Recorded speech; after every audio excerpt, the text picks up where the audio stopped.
Interstate RVer Show with your host, Interstate RVer. Alright folks, Interstate RVer here. Woo! Made it down here to West Memphis. Out here in West Memphis. Just right across the bridge is the regular Memphis in Tennessee.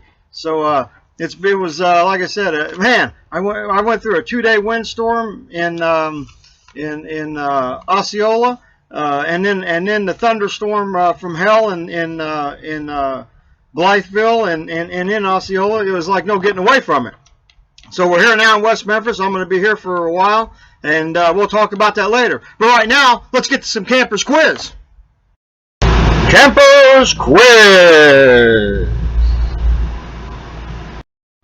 All right, let's let's get right to it. I got a pretty good one here today, I think. All right, number 1. Most men think about becoming full-time RVers when blank. All right, is it A? When they retire. Could be. Or is it B? When they get fed up with living in the rat race. Pretty good reason. All right, let's recap. Most men think about becoming full-time RVers when blank. We said A. Is it A? They retire. Or could it be B? They get fed up with living in the rat race. Or is the most likely answer C? When their wife throws them out of the house. Yeah, alright, that's good. Alright. Number 2. You know, a lot of times I talk about the stealth campers, but I love them all. I do. They're great. But, you know, somebody's got to be the butt of the joke. It was almost me, by golly. I was that close to being a stealth camper. I was that close to being a transit. All right, let's get on to it. Many stealth campers can most of the time be found sleeping in blank. Is it A? A car. Yeah, sure, why not? I see them sleeping in cars all the time. Yeah, in the Walmarts and truck stops. Yeah. All right, or would it be B? Sleeping in a van. Yeah, hey, at least you could stretch out there, by golly. Yeah. Beats sitting in the back seat or front seat or whatever. You know, stretch out, get a little room. All right, let's recap. Many stealth campers can most of the time be found sleeping in blank. We said A, a car.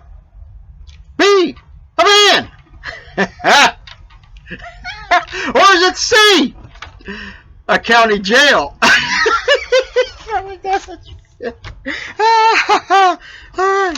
Alright. Let's get, you know, first of all, I'd like to wish everybody a happy Thanksgiving.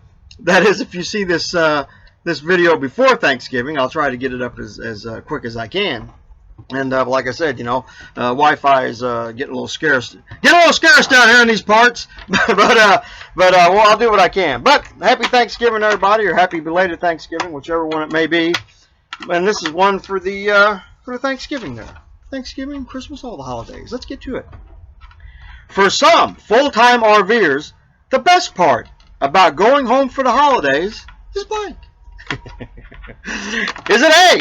Getting to see all their relatives. All right. Or is it B? All the great food. All right. Well, let's recap. For some full-time RVers, the best part about going home for the holidays is blank. We said A, getting to see all their relatives. Said B, all the great food.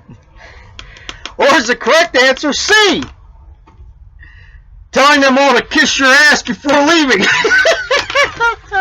Yeah, all right, the hell with them. All right, that takes care of Kamper's Quiz. Now let's get on to the next deal. The interstate way. Alright, you know, a lot of people, they always go for the reliable duct tape, just like MacGyver. Always carried some duct tape around. He could rebuild an engine with this, by golly, and I've seen him do it. But you know, what I use more than duct tape, 10 times more, is electrical tape. To me, this is, you know, it's vinyl. I mean, it's more waterproof. I mean, it sticks. It wears like iron. It sticks like crazy. I mean, when you get under the idea of electrical tape is that you stretch it. Once you get it going, you stretch it. I mean, just pull it hard, just stretch it, and then that's what makes it the wrap tight. I had a pipe last year on my gray tank on the outlet that I guess you know, it froze up and cracked, and it leaked for like a long time, and well, not a long time, but you know, until I discovered it. And so I went on there and I used a whole roll and put this on there, you know, real nice and neat, and haven't had a problem with it since. This is excellent for taping pipes. Also, what I like to do with it on the RV mirrors, the ones you drive with, after so many years, you know, they start where they get a little loose and want to go like that. Well, I took a roll of this and I went around real neatly. Always do a real neat job. That way it looks better. And I haven't had a problem with that thing moving since. And that's another thing, you know. I mean, this is black, and, you know, this is silver. It looks jury-rigged. I mean, they see this and like, I got to use duct tape, you know. Of course, they make this in colors now, but, you know, and this is thinner. And you can maneuver it more. You know, when you try to maneuver duct tape, it wrinkles and stuff. This here, I mean, you could just get in there, and I mean, you could actually probably wrap a statue with it or something if you had to. And you never know, might break a statue. You have to put his arm back on, or her arm, whatever. But yeah, this is much better. I mean, you know, I mean, this is all right, but this is what I use, and you can obviously see that because this roll here is about 5 or 6 years old. This here is new because I go through about 4 or 5 of them. I use them all the time. They're like 2 for $1, you know, and they last a long time. So you know, don't just settle for okay. Get on the vinyl tape because you're A-okay doing it the interstate way. Interstate RVer's news update. All right, like I said, we're down here in West Memphis. You know, like I said, there's always a few little surprises. I don't know how much farther south I have to go before it's not freezing. I mean, I've looked at the weather forecast. I mean, even Jackson, you know, Jackson, Mississippi. I mean, get off of it. But, you know, like I said, I've never been down south before. So tonight, or rather next 2 nights, it's going to be below the freezing. It's going to be, I think, 29 one night and then about the same, 30 the next night. So I gotta go and empty my tanks, drain my water heater. I got some antifreeze to put down there. Maybe I'm being, you know, overly, you know, protective, but you know, those tanks are about $500 or $1,000. So, you know, I ain't gonna do that. So I'll just go without water for a couple of days. Make sure I park nice and close to the truck stop store there. That way I get in and use the bathroom. All right, so that's that, and I'll be here for quite a while because there's a lot of places here. West Memphis, still in Arkansas, is where all the truck stops are. Then as you cross the bridge and you get into the regular Memphis, but I'm not going to really stop there. I'm just going to go right on and just keep going because, I mean, you know, I'm going to go right on down to as far as I can get. I have to. And I mean, we're okay. I'm okay till about the 1st or the 2nd of December. I could stay here till then, and then I'll save up a little bit more gas money, get a full tank, and I'll just go as far as I can. You know, if I can get to New Orleans, but then they've had freezing temperatures before. Maybe it was a record. I don't know. I'll have to look at it again when I get some Wi-Fi going. But like I said, I'm on there. Once I get to Louisiana, New Orleans, wherever, I'll decide whether to go to Florida or whether to go to Texas or just bum around going back and forth from, you know, on the bottom part of Louisiana, wherever it's warm. And but no, that's where I'm at now. So I don't know. I'm going to try and go as far as I can. It'd be nice to get all the way to Louisiana in one shot. If I get a full tank of gas, I think I might be able to do it. I think I could do it pretty good and get it and get there. And then after that, I don't know what. Hopefully it won't get cold because you only got, you know, there's no place really to go. You know, outside of that, I mean, surely it's got to be warmer somewhere. But that's where I'm at now, and that's the news update. So I'll keep you updated, and I'll keep uploading videos as much as I can and when I can, and I'll keep you informed. And that's the news. Joco the day. All right, got a pretty good one here for you today. There's this woman, she wants to adopt a pet. So she goes down to the pet store, or the pet adoption agency, whatever they call it, and she sees this little parrot. He's sitting over there and he's quiet, not saying anything.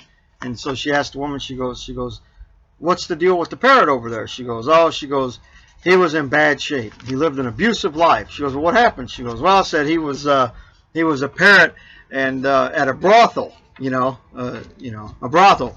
And he said he was there for about 5 years. Said all the guys coming and going just warped him. He hasn't talked in years. She goes, maybe if you get him in a good house and he learns everybody, maybe he'll start talking again, seeing that things are different. She goes, yeah, I'll try it out. So she brings the bird home, or the parrot home, and she sits there and she tries to talk to him, to see if he'd talk and everything. And he kind of was shimmying up to her, but still didn't say anything yet. And so she goes, well, that's all right. You'll talk when you're ready. So the little boy comes home from school and he goes, hey, Mom, what's with the parrot? And she goes, well, he was an abused parrot, so it's just going to take him a while to talk, She goes, just tell him your name, said, and maybe he'll learn it when you come in. And so the little boy goes, my name is Tommy, So the little parrot just kind of looks around and he goes on and play. Then a couple of minutes later, the little girl comes in from school. And she asks her mom the same thing. What's the parrot? She goes, well, he was abused and he lived in a rough place, and just tell him your name and maybe in a couple of weeks he'll learn to say it, She goes, well, my name is Susie. The little parrot just kind of looks around and doesn't say anything, So then the father comes home, and it comes home in the house and takes his hat off his head, and the parrot says, hey, Harry, how's it going? All right, folks, that's the show for this week. Woo! Man, a lot of fumbling today, by God. A lot of editing I'm going to have to do. It's been so cold, it's probably froze my vocal cords. I don't know. But I'll see you next week. Have a good Thanksgiving, and I hope I get this loaded up before then. If I don't, well, then have a happy belated Thanksgiving. So watch this video. Keep watching, subbing, and sharing. And, if you get this before Thanksgiving, bring it over to your gathering and show it. So show it to all your friends and family. So this is Interstate RVer. I'll see you next week, toughies. And remember, keep a stiff upper lip. Interstate RVer. I'll run out.